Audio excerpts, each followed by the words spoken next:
look at the Amp Stereo by Milkman.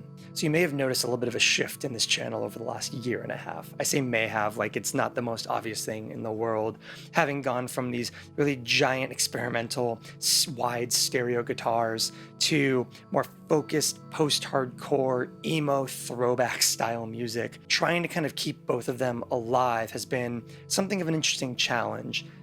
Wanting to keep my delays and my reverbs, these stereo effects that I deeply love, intact, sounding great, while also having access to more conventional amp tonality, the kind of thing that will stack well with the gain staging required for those post-hardcore influences. It's been an interesting balancing act. It's been something that I've had to do a lot of experimentation with. You've seen a lot of iterations of stereo amplifier configurations on this channel as I kind of struggle to find the balance between my gain staging, my wet effects, and my kind of innate desire to always put my wet effects in front of my amp whenever possible. In stereo, that can be very, very difficult. But that balancing act and that struggle just got a little bit easier. Introducing the Amp Stereo by Milkman.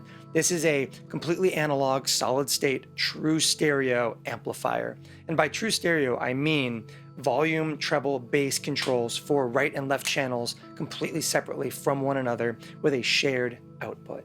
The Amp Stereo builds on the lineage of the Amp series from Milkman, beginning with the original V-Amp, a 50-watt hybrid Class A, Class D amplifier with not a lot of headroom, but a lot of tonality, a lot of grit, and a lot of kind of vintage character. The second offering was something that I actually reviewed on this channel a while back, the Amp 100, a higher headroom, again, tube pre solid state power amp hybrid amplifier that really gave you a ton of versatility. And the Amp Stereo continues and builds upon that with an entirely solid state. So no tubes here, but entirely solid state, high headroom, clean pedal platform amplifier. And pedal platform is really how I would describe this amplifier. It is very clean. It is very even and flat in its responsiveness. That isn't to say that it's not full of character or that it's not good. It is a great sounding, clean platform. And while it does sound great on its own, I am never somebody who plays guitar directly into an amp anyways. And I kind of judge all of my amp options in my world based on how it will work with my pedal board, what kind of hoops I have to jump through to make that kind of connection work. And this is the fewest hoops possible. There is no kind of negotiating with yourself on, do I put my wet effects in front of my amplifier and risk them getting chewed up by amp gain, or do I put them afterwards and kind of end up with those like hyper sterile studio perfectly clean wet effects? You can put everything into the front of this and it sounds great. Even totally maxed out on your gain on this thing, it is barely edge of breakup. And there's so much clean headroom in here that, as you will hear later, we will throw a lot of gain and a lot of volume into the front of this, and all of our wet effects will sound amazing. And the feature set on this thing is really strong as well.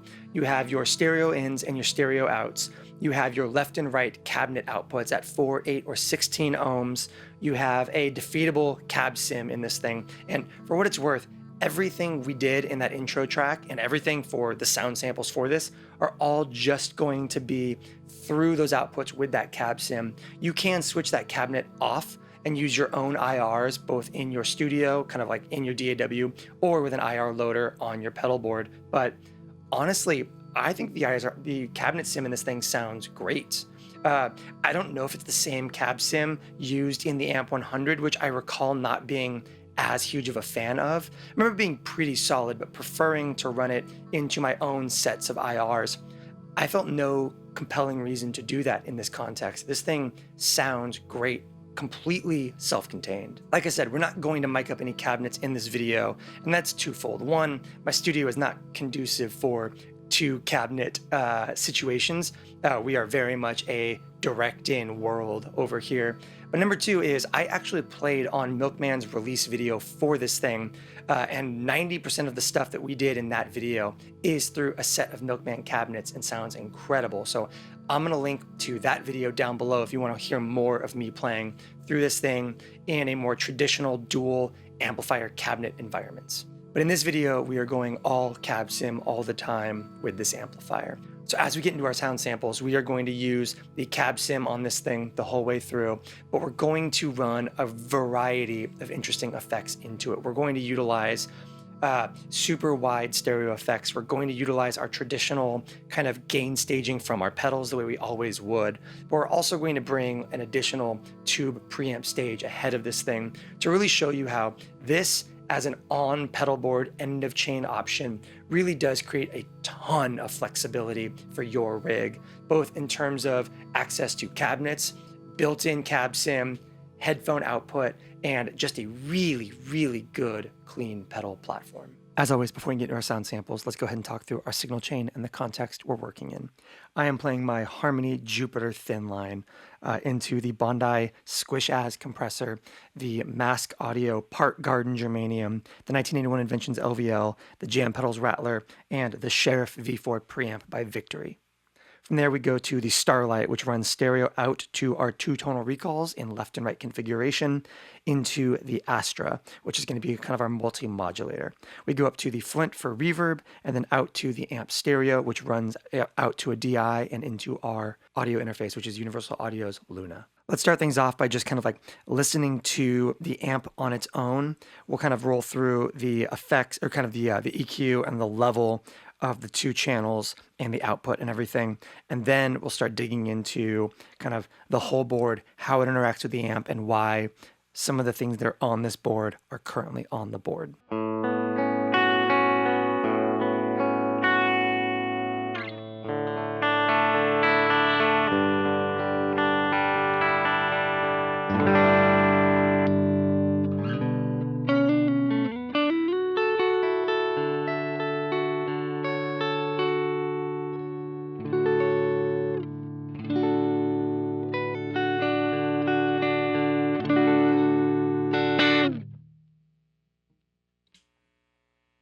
Let's kind of run from low volume to high volume before we get into the EQ. We'll kind of go left to right across the amplifier.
And this is about as hot as the amp gets on its own.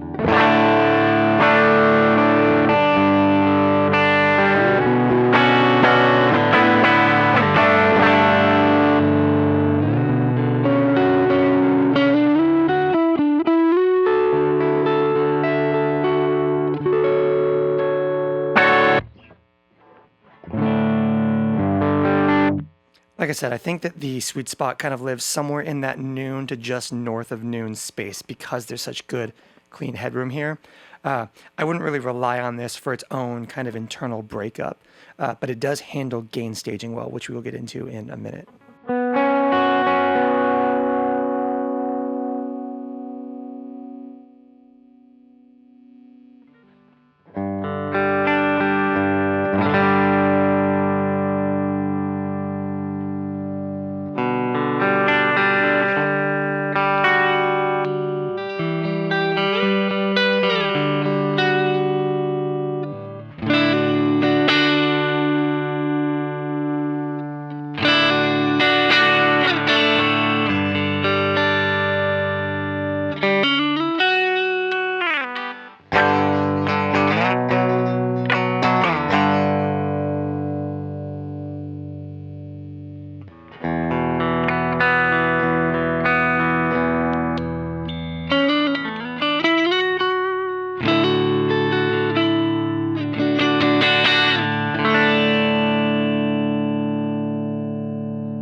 So I think as we've showcased here, you have great, kind of very transparent, even sounding responsiveness out of this amp. There's some great warmth available. The dynamics between the treble and the bass controls are responsive where they need to be and aggressive where they need to be and subtle where you really want them to be. You can max out that low end and it doesn't get crazy, but if you minimize it, it gets really, really thin. And if you max out that treble, it gets really sharp and bright. But when you minimize it, it stays nice and warm. Like it doesn't get woolly or dark. It's like the kind of high and low ends of the high and low controls tend to kind of balance out really effectively, which I quite like. You can get something extreme on one end and then something really balanced at the other. Let's go ahead and talk about how this thing takes pedals, because chances are, if you're watching my channel, you probably want to know how an amp takes pedals. That's probably the thing you care about the most, because it is the thing I care about the most. So let's start by talking about our kind of gain staging that we have here. We have a compressor, the Part Garden, the 1981 Inventions LVL, the Jam, and the Sheriff. These are all very intentional choices for this video, and that's because the Part Garden and the Rattler are both higher gain pedals, more fuzz distortion level things, but they kind of operate in very different ways. The Rattler is very smooth and it's a very kind of, you know, traditionally silky distortion, whereas the Part Garden is very hairy and kind of textural. The LVL is going to be nice and low gain, and then the Sheriff is actually a really potent option for this kind of setup because it is a valve-driven gain stage. Like it is basically a Marshall in a box without the power amp, but it is a tube-driven Marshall-style circuit. And typically when I run this thing, because this is one of my favorite pieces of gain staging right now for writing kind of more aggressive music, but it needs a cab sim of some kind after it. And I can kind of find often that things like some of the other amp sims I use have too much character of their own. They're going too far to emulate a really specific tube amp to kind of gel well with that like kind of wall of Marshall getting thrown into the front of it when I just want it to sound like this. The amp stereo is so responsive and flat and transparent and kind of even and well kind of gently tuned that I actually find that this into this or this on its own gives me both a really great clean tone bass line or a really great compelling kind of tube gain stage ahead of it. Those two together really become a very, very aggressively versatile setup. You can go from kind of compressor, low gain boost, chorus, reverb, this guy, very kind of a very reminiscent of like a JC120 style, clean, chorusy, solid state sound. And then with a couple quick changes, you've got like a great wall of rock and roll thing by putting this tube gain stage ahead of such a well-balanced amplifier. Let's start by giving a listen to kind of that like very clean, sparkly chorus sound, and then we'll jump over to the Sheriff.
And it's worth noting, that stereo image is amazing because this is properly and truly two-channel stereo like that. You get so much out of it.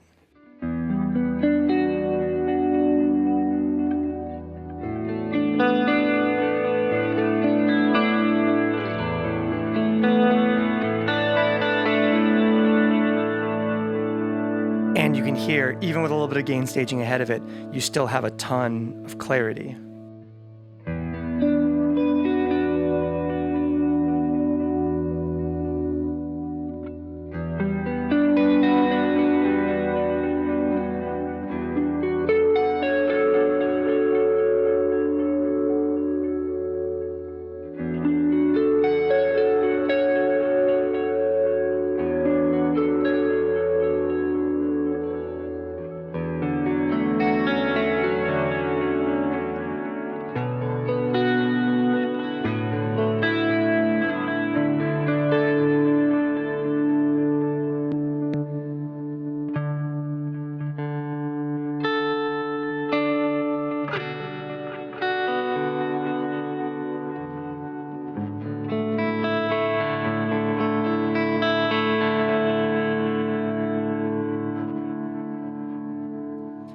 it's difficult not to get lost in just big, wonderful stereo amplifier tone.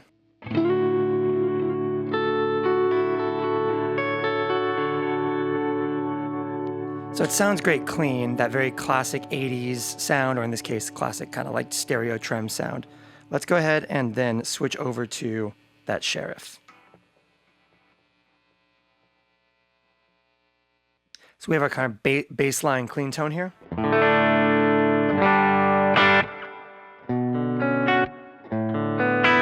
And that's a great tone. That's not flat guitar. That's like solid clean tone. I would use that neck position like.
But also, it's worth remembering, listen to the headroom on this guy. So we've got, you can hear that delay repeat happening.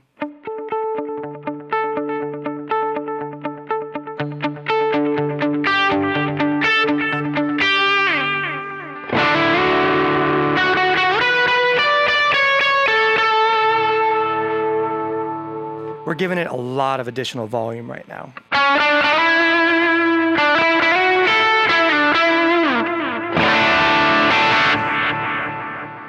And it all holds together. Those repeats sound amazing. I've talked a lot on this channel and social media in general about I prefer to be able to put my wet effects ahead of my amp whenever possible. Sometimes it's just not an option when you need them to kind of not get too mangled by amp gain. But 9 times out of 10, I always prefer my wet effects to hit the front of the amplifier, so they kind of get that same kind of glue and compression and clarity that you get when your guitar itself hits. There's times where you want that really clean studio thing, but I always want at least a little bit of amp character after my wet effects. And the Amp Stereo really does give you the option to kind of put as much volume and gain ahead of it as you want and not lose the clarity of those wet effects.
Wet effects still sound great.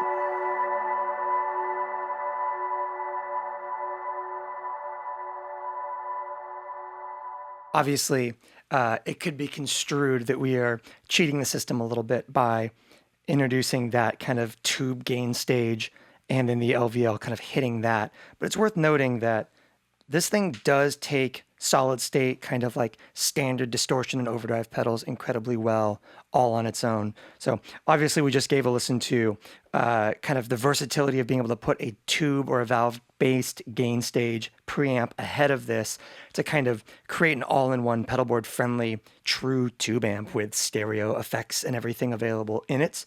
But let's go ahead and run through some of our other gain staging really quick.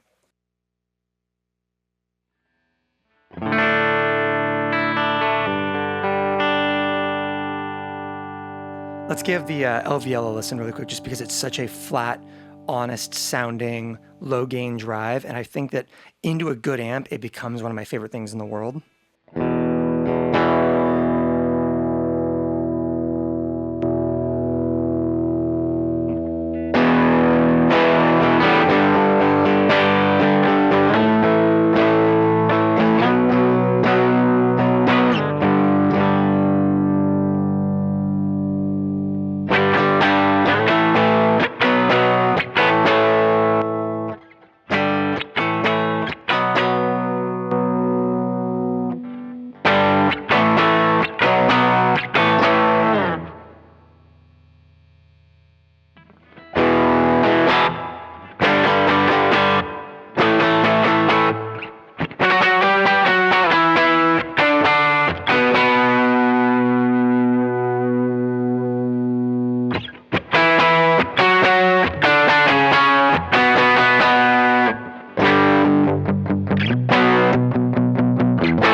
Like I said, I think the LVL is something that really kind of makes amps honest, and the fact that you can get some great kind of low gain chunkiness out of that is really encouraging. Let's give the Part Garden a listen, because it's so hairy and textural, and really does kind of like blow this thing up in a very compelling way.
I'm a sucker for a clean amp with that much versatility, something that can be that much of a canvas for you to do everything you need to do with it. Okay, there's a couple other quality of life things that we want to kind of call attention to here. On the face of this thing, you have a sum switch and a phase switch. So sum is going to do exactly what it sounds like, which is if you're in a position where you only want to use one cabinet, or you only have access to one like DI output for whatever like gig you're at, this thing can be used without kind of taking apart the stereo signal you've already put together. It can be summed to mono. So let's give that a listen.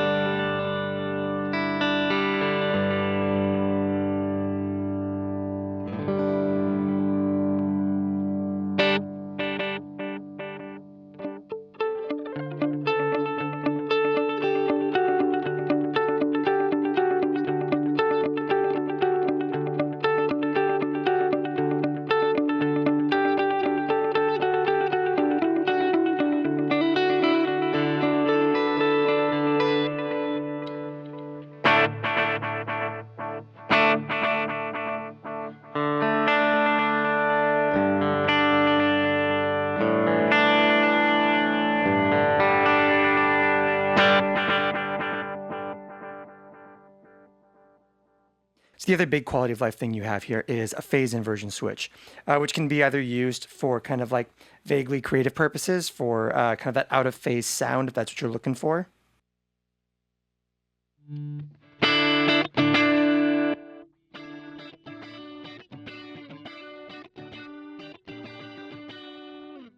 But in a stereo rig, sometimes you'll run afoul of phase issues along the way, especially if you're not using just a series of kind of like well-designed, intentionally stereo pedals. If you're trying to do something like kind of true chorus where you put a vibrato on one side, that can cause phase issues if you're not careful. For the purposes of this video, we have our two tonal recalls in stereo with one another. The Blue Knob's tonal recall is an early enough version of the pedal that it actually has a phase inversion in it. And so you will hear our kind of like dry signal shift out of the center. Like listen to our guitar signal move right here. You can hear frequencies are kind of spreading out in the stereo field because the two channels are out of phase with one another. Similarly, the tonal recalls will do the exact same thing.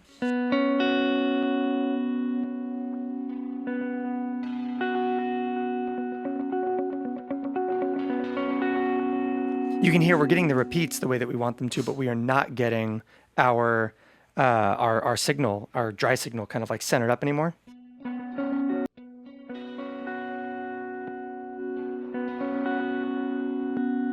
And now it's back in place.